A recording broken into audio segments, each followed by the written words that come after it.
شروع کرتا ہوں اللہ کے نام سے جو بڑا مہربان اور نہایت رحم کرنے والا ہے۔ حضرت عبداللہ بن عمر رضی اللہ تعالیٰ عنہ بیان کرتے ہیں، رسول اللہ صلی اللہ علیہ وآلہ وسلم نے فرمایا،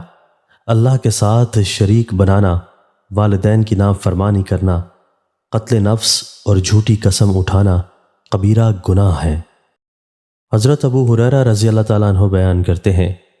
رسول اللہ صلی اللہ علیہ وآلہ وسلم نے فرمایا،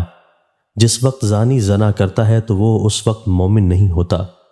جس وقت چور چوری کرتا ہے تو اس وقت وہ مومن نہیں ہوتا،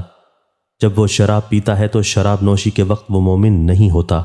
جب لوٹنے والا لوٹتا ہے تو وہ لوٹنے کے وقت مومن نہیں ہوتا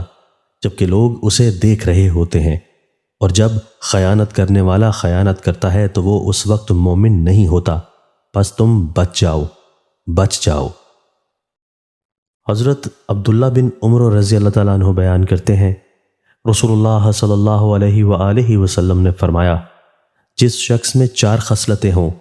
وہ خالص پکا منافق ہے، اور جس میں ان میں سے ایک خصلت ہو تو اس میں نفاق کی ایک خصلت ہے،